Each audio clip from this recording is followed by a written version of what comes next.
MCom part 1 semester 2 देखते देखते हम लोग रिस्क मैनेजमेंट सब्जेक्ट के एंड पे पहुंच रहे हैं।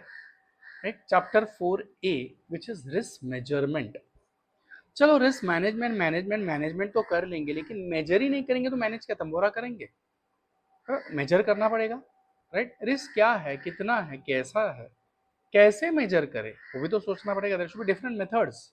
राइट, ये टॉपिक थोड़ा सा टेक्निकल बनने वाला है। इसको भी सीखना है क्या? नहीं, इधर इधर क्लासेस पे किधर मेहमान आएंगे? जा, कौवा सीखने आ रहा है रिस्क मैनेजमेंट, उसको भी रिस्क है ना आजकल मोबाइल टॉवर्स का। चलो, यस। सो थोड़ा टेक्निकल होगा, थोड़ा बोरिंग हो सकता है, थोड़ा पकाव हो सकता है, लेकिन समझने के लिए बहुत सारी चीजें हैं, इंपॉर्टेंट है। दूसरी बात, 27 से 30 टू 33 मिनट्स तक जा सकता है, तो उतना आपको रुकना पड़ेगा, देखना पड़ेगा, समझना पड़ेगा। राइट, लेक्चर्स तो बैठे नहीं है मेजोरिटी लोग, है ना, तो एटलीस्ट इधर तो अटेंड करें, क्योंकि हमें स्कोर करना है। राइट, टीचर्स को उनका पगार ऑलरेडी मिल गया होगा, लेक्चर बेसिस पे होगा तो भी और फिक्स होगा तो भी। राइट, तो हमारा कोई लॉस नहीं है। मैंने अब तक क्लेम नहीं किया, वो बात अलग है, और अपना चलते रहता है, ठीक है। Right, so teachers are not at loss, but you have not attended the lecture, and कहीं ना कहीं फेल होने का रिस्क जो है वो ओवरकम करना पड़ेगा, बराबर। तो रिस्क मैनेजमेंट एकेडमिक्स में भी काम आता है। Okay, let us see. चलो, so estimation of volatilities and correlation. What is volatility? Volatile market होना मतलब क्या है? Fluctuations, the changes. Market condition continuous change हो रही है, हम लोग पता ही है, that is what volatility is. ठीक है। और correlation mean relations between two और मोर फैक्टर्स। देखो, भाव बढ़ा शेयर्स का, क्यों बढ़ा? क्योंकि वॉल्यूम्स बढ़ी, वॉल्यूम ऑफ सेल्स बढ़ा, लोगों का डिमांड बढ़ा, बड़ा लोग आप पे ट्रस्ट कर रहे हैं। आपको पता है कि भाई लोग मेरे पे ट्रस्ट कर रहे हैं, मैं 100 की चीज 150 में बेचूंगा। There are various factors for a particular event. So understanding the relations between the factors is correlation. आप इसको सीखते आए हो, correlation and relation, बड़ा standard deviation, हाँ, बड़ा Pearson, Karl Pearson rank, Spearman correlation, ये सारी चीज़ें, बड़ा स्पीयरमैन रैंक कोरिलेशन है और कार्ल पियर्सन सिर्फ कोरिलेशन है, अलग अलग। तो वही चीज़, स्टैंडर्ड डिविएशन सीखे थे, कोरिलेशन रिग्रेशन सीखे थे, कोएफिशिएंट ऑफ कोरिलेशन और रिग्रेशन सीखे थे, बड़ा यही चीज़ यहाँ पे है। तो थोड़ा पकाओ, इसलिए मैंने बोला, बड़ा। लेकिन हाँ, ये जो वॉलेटिलिटी है, ये जो चेंजेस है, जो फ्लक्चुएशंस है, ये जो अप्स एंड डाउन है मार्केट के, वो कितने टाइप के, वो समझना ज़रूरी है। हाँ, समझना ज़रूरी है। उसी हिसाब से हम लोग रिस्क उठाएंगे कि इन्वेस्टमेंट ले या ना ले, लोन ले या ना ले, बैंक भी डिसाइड करेगी, इंस्टीट्यूट भी डिसाइड, इनको लोन दे या ना दे। Correct. So types of volatility, that is historical volatility, that is past से लेकर अब तक और आगे क्या हो सकता है। Implied volatility is represents on the current condition of the market, okay, extracted from the prices of financial derivatives such as options. It represents the market view of the likelihood of the changes in the given assets price. Okay, methods, अरे यार ये क्यों इतना चूचू कर रहा है? Methods of estimating volatility, पहला है simple historical method. You will be finding the records of the previous years, accordingly you will find the volatility. Okay, calculated using the standard deviation of historical daily returns using logarithm returns. Methodology: calculate daily returns, compute the mean returns, calculate deviation, x minus x bar, हाँ, x minus x bar the whole square, हाँ, x minus x bar the whole square upon n, उसका root standard deviation, फिर 6d square upon n, yes, ये यही सारी चीजें। The square root of this average given is the standard deviation. Okay, volatility. Exponential weightage, ये दूसरी method है, EWMA, exponential weighted moving average। तो मूविंग एवरेज आपने सीखा था, याद है? ट्रेंड ढूंढा था, 3 ईयरली, 4 ईयरली, 5 ईयरली, 3 का टोटल लिया, फिर दूसरे 3 का टोटल डिवाइड बाई 3, वो जो आया था। Yes, places more weights on recent data, acknowledging that recent observation may be more relevant for forecasting future volatility. right, तो पास्ट पे बेस, आप एक एवरेज पे बेस अलग अलग तरह से जैसे आप चाहो वैसे ढूंढ सकते हो। GARCH model. Okay, GARCH model क्या है? Generalize auto regressive conditional heteroscedasticity. अब नाम से ही पता चल रहा है ऑटो रिग्रेसिव, तो इधर टेक्नोलॉजी का हेल्प होने वाला है।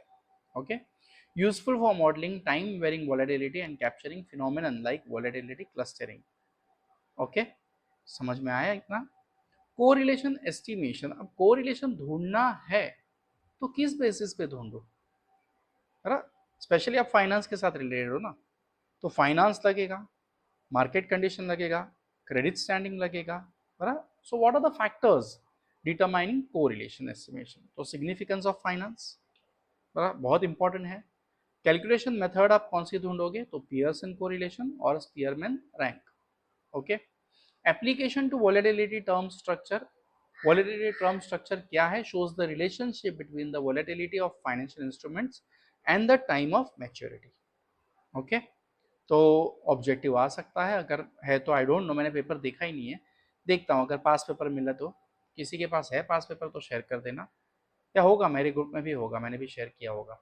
Typically observed in the option market where different expiration dates are have different implied volatilities. Okay, modelling and implication, तो वॉलेटाइल स्माइल्स एंड स्क्यूज, तो अप्स एंड डाउन्स जो है वो होता है। पर बेसिकली क्या होता है, आपने स्टैटिस्टिक किया होगा ना, या एक सिंपल क्वेश्चन पूछो, आपके क्लास में होशियार बच्चे बहुत है, स्कूल से लेकर, अभी नहीं बचपन से सोचो, where the scholars more? Sir नहीं। Failures more? सर नहीं। एवरेज? हाँ। यानी कोई भी डेटा अगर आप पकड़ते हो तो उस डेटा में एक सिंपल सा फंडा है, वो फंडा क्या है उसके लिए मैं सिलेक्ट करता हूँ पेन। आप लोग के साथ पहली बार ट्राई कर रहा हूँ, मतलब आप लोग के साथ क्या, मतलब पहली बार पीपीटी पे पेन से लिखने का ट्राई कर रहा हूँ, देखते हैं। ओके, तो आप लोग को ये तो पता ही है, कहाँ गया भैया, कि ये आपका एक्स एक्सिस और वाई एक्सिस होता है, बराबर, कहाँ गया? हाँ, ये है अपना वाई एक्सिस और ये है अपना एक्स एक्सिस, राइट? तो देखो, डब्बू 0 मार्क्स लाने वाले कम थे, 10 मार्क्स लाने वाले कम थे, 20 मार्क्स लाने वाले कम थे, 30 मार्क्स लाने वाले कम थे, बराबर है, 80 लाने वाले कम थे, 90 लाने वाले कम थे, 95 लाने वाले और कम थे, 100 आउट ऑफ 100 लाने वाले और कम थे। ये जो है ना, ये इसको हम लोग बोलते हैं नॉर्मल फ्रीक्वेंसी कर्व। और ये नॉर्मल फ्रीक्वेंसी कर्व का एक खासियत है कि जो एक्सट्रीम्स है वो हमेशा कम होते हैं। ओके, डब्बू भी कम है, स्कॉलर्स भी कम है, एवरेज सबसे ज्यादा है। तो मार्केट की भी यही कंडीशन होती है। You will observe that there are always ups and downs, but those extremes are less and the middle curves are more. हमेशा ये नॉर्मल कर्व आपको इसी तरह से मिलेगा, नॉर्मल फ्रीक्वेंसी कर्व ये इसी शेप में आपको मिलने वाला है। ओके, समझा? तो that is what skews and smiles is, या और भी कुछ नाम है, कॉर्टोसिस ऐसा कुछ नाम है, देखेंगे आएगा, आगे आएगा, don't worry. Okay, local validity models, नाम से ही पता चल रहा है, बराबर है, used to deduce the local validated surface from market price of vanilla options। तो vanilla options क्या है? मैं दूं या ना दूं पैसा। ओके, आप डिसाइड कर सकते हो टू पुट और to buy. Stochastic volatility model, अब ये मुझे भी नहीं पता उतना इसमें क्या है, गूगल नहीं मार पाया, याद भी नहीं रहा। Okay, assume that volatility itself follows a stochastic process। Risk management pricing, हाँ अब साला रिस्क है तो उसमें अपने को डिसाइड करना पड़ेगा कि क्या प्राइस लगाऊं ताकि रिस्क फैक्टर कम से कम रहे। अंडरस्टैंडिंग हाउ वॉलेटिलिटी, अब क्या करना अपने को, वो लेने का laser pointer.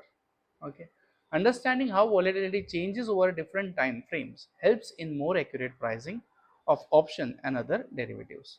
Also crucial in risk management as it provides insight to market expectation and potential price movements. Right? Challenges and consideration, अब इतना सब कुछ गिनना उतना आसान है क्या? नहीं, कंटिन्यूअस चेंज है ना, तो देखो मार्केट कंडीशन कंटिन्यूअस चेंजिंग है, मॉडल सिलेक्शन कौन सा मॉडल सिलेक्ट करे वो भी तो कंफ्यूजिंग ही है। लॉन्ग टर्म फोरकास्टिंग करना पॉसिबल नहीं होता क्योंकि फाइनेंशियल मार्केट बहुत रिस्की है, बहुत फ्लक्चुएटिंग है, बहुत ही डायनेमिक है, right. What is Monte Carlo simulation? अब मोंटे कार्लो सिमुलेशन, सिमुलेशन क्या होता है बेसिकली? नकली, एक नकली माहौल जिसमें आप ओरिजिनल फील करते हो। ओके, तो इसमें बेसिकली कंप्यूटर, अभी ये आप एआई के ज़माने में जी रहे हो, राइट। अब मैं थ्रेड देख रहा था कल रात को ऐसे ही, तो ऐसे ही मतलब वो प्रोफाइल्स आते हैं ना आपको सजेशंस में, तो एआई का एक command, prompt give me a image of so and so well built person with eyes या snow behind and the green mountain having a camel, ये वो सब चीज़ें, और वैसा इमेज बन गया था। क्या वो एक्चुअली था? नहीं, एआई ने बनाया था। एआई किस पे चल रहा है? कंप्यूटर पे चल रहा है। तो कंप्यूटर जनरेटेड ऐसे सॉफ्टवेयर्स जो है, जो ये काम करते हैं, that is Monte Carlo simulation. इसका आपके लिए जिंदा एग्जांपल ये था कि आप लोगों ने कैश बजटिंग एक टॉपिक किया था। अगर नहीं किया है तो अभी यूट्यूब पे आप अपने यूट्यूब पे मिल सकता है आपको। SY BCom semester 4 management accounting एक नया प्लेलिस्ट बना हुआ है, उसमें कैश बजटिंग के सम्स है। कैश बजटिंग क्या है? पिछले महीनों में इतना इतना इतना ऑब्जर्वेशन था, उसी पे बेस आने वाले महीनों में यही ऑब्जर्वेशन होगा। तो can you estimate the future based on the past? Yes, but I need past record, बराबर। पुराने, अब तो ये रास्ते बन गए, लेकिन जो भी गांव भी गए हो, बराबर है, गांव में उधर एक बोलते हैं पगदंडी, मराठीत आपण म्हणतो पायवाट किंवा पाऊल वाट। एक रास्ते से कोई चल चल के चल चल के चल चल के चल चल के गया, किसी ने उसके फुटप्रिंट्स देखे और उसी पे से चलते गए चलते गए चलते गए चलते गए, वो रास्ता बन गया, बराबर, फिक्स था। लेकिन मुझे पहाड़ चढ़ना है, मैं यहाँ से चढ़ा, मैं वहां से चढ़ा, मैं पीछे की साइड से चढ़ा, मैं ये साइड से चढ़ा, मैं ये साइड से चढ़ा, मैं ये साइड से चढ़ा, पहाड़ के चारों साइड से मैं 1000 बार अलग अलग रास्ते से ट्राई करके गया, तो शायद मुझे एक अच्छा रास्ता मिल जाए, एक अच्छा ऑप्शन मिल जाए, correct. So what is this Monte Carlo simulation? It is the combination of n number of possibilities which can be happen or which can happen or which event can take place, but उसके लिए sample space होना जरूरी है, right. एक ही चीज एक बार करो, possible नहीं है, राइट। डायस आता है अपना स्नेक्स एंड लेडर्स का, लूडो खेलने का, मिनिमम पॉसिबिलिटी कितनी है? 1, मैक्सिमम पॉसिबिलिटी कितनी है? 6। लेकिन जब मैं 6 बार डालूंगा तो देर इज अ चांस कि 1 आए, 2 आए, 3 आए, 4 आए, 5 आए, 6 आए। एक ही बार खेला, एक आया, हट रे मैं नहीं खेलता, चल, चलेगा क्या? नहीं, you need to try various inputs, only then you will get different different outputs and from that you can select the best one, right. तो मोंटे कार्लो ये इसीलिए बना था, ये कंप्यूटराइज सिस्टम है, बराबर, जिसमें आपको अलग अलग वैल्यूज मिलती है। तो हैंडलिंग कॉम्प्लेक्सिटीज, अब मैंने कैश बजट का एग्जांपल दिया, सब्सिडी का, लूडो का एग्जांपल दिया, बराबर है। लेकिन बिजनेस में तो सेल्स है, इनकम है, एक्सपेंस है, बराबर है, कैपिटल है, बोरोड फंड है, इंटरेस्ट लेना है, इंटरेस्ट देना है, डिविडेंड देना है, करेक्ट, असेट्स है, लायबिलिटीज है, कितना कुछ है। तो इतनी सारी डेटा पे मुझे कुछ एक डिसीजन लेना है फर्म, जो सारी चीजों को पॉजिटिवली अफेक्ट करे। So it's not that easy, correct. So handling complexities, risk assessment and decision making, flexibility है इसमें, ऑप्टिमाइजेशन एंड फोरकास्टिंग के लिए काम आता है, अलग अलग सिचुएशंस के हिसाब से, improving understanding of system, validation of model and theories. Monte Carlo simulation में जो जो आउटपुट निकले इनपुट पे इज, उसके हिसाब से आप एक प्रॉपर थियरी बना सकते हो, एक प्लान बना सकते हो, और उसी को आप फॉलो कर सकते हो। गया, हाँ, dealing with uncertainties, right. Market condition हमेशा अनसर्टन है, कभी भी फिक्स नहीं, आप बोल नहीं सकते कि यही होगा, कब क्या होगा कोई भरोसा नहीं, right. Summary, Monte Carlo is a versatile tool used across a wide range of field. Its ability to model the probability of different outcomes inherent in its uncertain process makes it valuable for both theoretical and practical application. Okay, so ये computerize system है जो आपको अलग अलग अलग अलग situations में डाल के अलग अलग आउटपुट्स देता है, और आप उसमें से बेस्ट सिलेक्ट कर सकते हो। ओके, विश आके पड़ी हुई है, फिलहाल इधर ही रहने दो ना, बाद में मांग लेंगे, है ना। एक छोड़ के दो दो आई है, पहले वीडियो पूरा करते हैं, राइट। तो मोंटे कार्लो सिमुलेशन कहाँ कहाँ अप्लाई हो सकता है? हर बिजनेस की फील्ड में अप्लाई हो सकता है, पर्सनल लाइफ में भी अप्लाई हो सकता है। बड़ा गुलाब दूं तो ऑप्शन 1 हाँ, ऑप्शन 2 थप्पड़, अगर हाँ तो ऑप्शन 1 खर्चा वो करे, ऑप्शन 2 खर्चा मैं करूं। बराबर है? अगर खर्चा वो करे तो ठीक है, मुझे बर्थडे याद रखने पड़ेंगे, डेट ऑफ पहली मीट याद रखनी पड़ेगी, फर्स्ट मंथ एनिवर्सरी याद रखने के लिए, सेकेंड मंथ एनिवर्सरी याद करें और एनुअल एनिवर्सरीज याद रखनी पड़ेगी। अगर मैं खर्चा कर रहा हूँ तो ठीक है, मुझे कुछ याद रखने की ज़रूरत नहीं है क्योंकि मैं खर्चा ही कर रहा हूँ, एक एटीएम बन के रह रहा हूँ। बराबर है? जोक सपाट बड़ा। लेकिन देखो हर चीज में ऑप्शंस होते हैं और ऑप्शंस ढूंढ कर एक प्रॉपर एनालिसिस कर कर एक बेस्ट ऑप्शन को सिलेक्ट करना ही लाइफ है। Okay yes. तो फाइनेंस में रिस्क एनालिसिस और पोर्टफोलियो मैनेजमेंट के काम आएगा, ऑप्शन प्राइसिंग एंड डेरिवेटिंग के लिए काम आएगा, क्रेडिट रिस्क एनालिसिस के लिए काम आएगा। इंजीनियरिंग में भी मॉन्टे कार्लो काम आ जाता है, क्यों? तो रिलायबिलिटी इंजीनियरिंग के लिए, ओके, प्रोजेक्ट मैनेजमेंट के लिए and simulation of physical system के लिए। कोई भी मशीन जब बनती है, डैम बिम भी बन जाता है, बड़ा इट्स नॉट डायरेक्टली बन जाता है। हाँ, आजकल वैसे होने लगा है कि ब्रिज यहाँ से आया, यहाँ से आया, बीच में पैच लगा दिया, बट नहीं, पहले के ज़माने में ब्रिज ऐसे वो सिमुलेशंस में ऐसा होता था कि हाँ, it will be having a curve of 80 degree या 60 डिग्री। Okay, getting it? तो एक कंप्यूटराइज सिस्टम से एक पूरा इमेज बनता था, उसके बाद ओरिजिनल कंस्ट्रक्शंस होते थे। अब भी होते हैं बट जाने दो, corruption.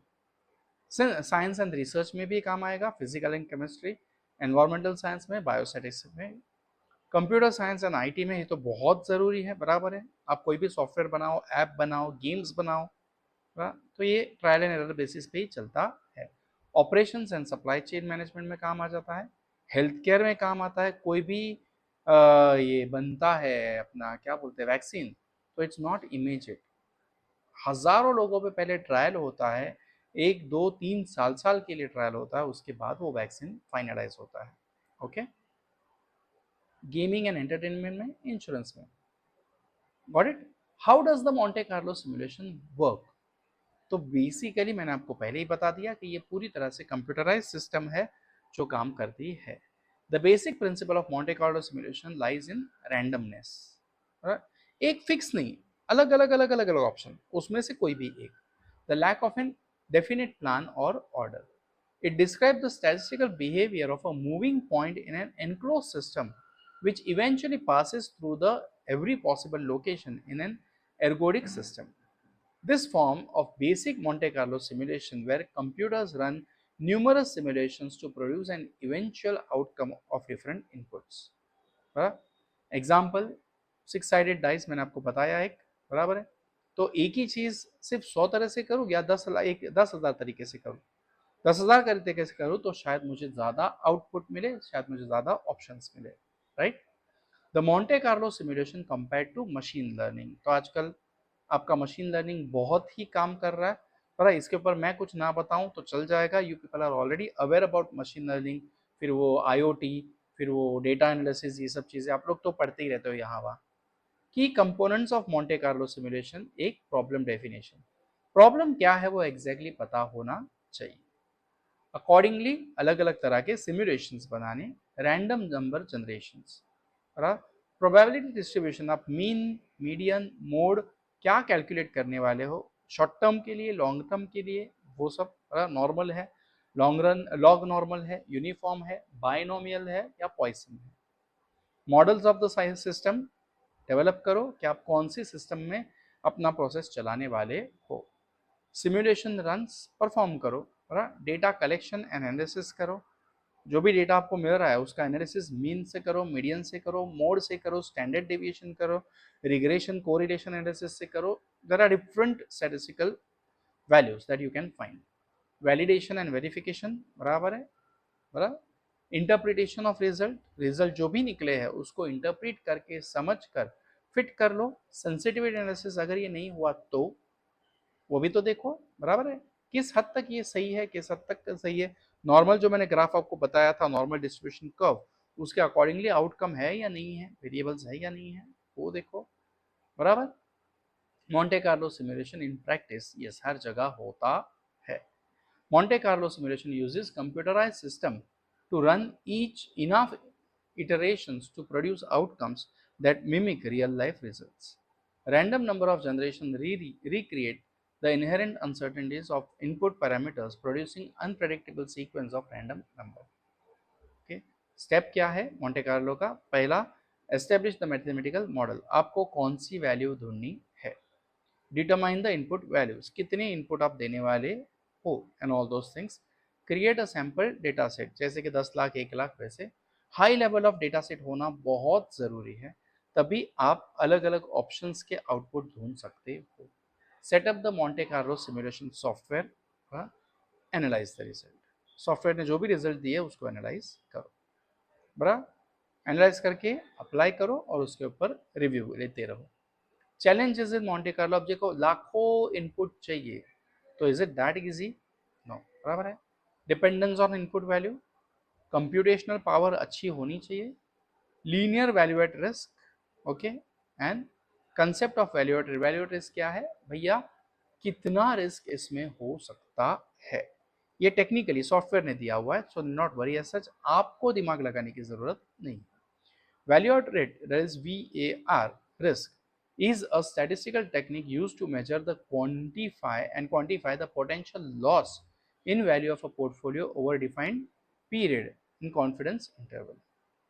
Linear value at risk क्या है? Assumes that change in value portfolio value are linearly related to change in risk factor such as interest rate or stock price, and that these risk factors follow normal distribution. Okay, calculate the linear value at risk, तो variance covariance method the most common approach यही लगता है उसमें. yes. Limitations क्या है? Normal distribution assumption है, linear assumption है. बराबर है. आपके ग्राफ ऐसे जाते हैं, आपका नॉर्मल कर्व ऐसे जा रहा है. Application of VAR, market risk जानने के लिए, क्रेडिट रिस्क जानने के लिए, बराबर है, ऑपरेशनल रिस्क जानने के लिए. ओके, रेगुलेटरी कॉन्टेक्स्ट में बेजल आप लोगों ने देखा चैप्टर नंबर 3 में, मैंने आपको base 1 base 3 base 4 base 1 base 2 base 3 बताया हुआ है. बराबर है, तो उसको समझने के लिए भी ये जरूरी है. डन. तो देखो मोंटे कार्लो बहुत जरूरी है. Okay, but as it is कि आप जब रियल लाइफ में जॉब करोगे कहीं पे, तो this are computer feeded software, तो you do not think much about this. बस डेटा पे ध्यान रखना कि बहुत सारा डेटा जिसके पास है वो जीत पाता है. तो I hope chapter number 4A या unit number 4A is clear to everyone. Thank you. Keep growing, keep going. पढ़ो अच्छे से, अच्छे मार्क्स स्कोर करो, तरक्की करो, बाकी तो कुछ नहीं. बरा ना हम स्टार है, ना हम ज़्यादा यूट्यूबर है. मैंने पहले ही कहा कि मैं यूट्यूबर नहीं बनूंगा, मैं टीचर ही रहूँगा. बराबर है. तो लाखों में करोड़ों में कमाने की कोई मुझे ये मतलब लालच नहीं है. बस पढ़ते रहो.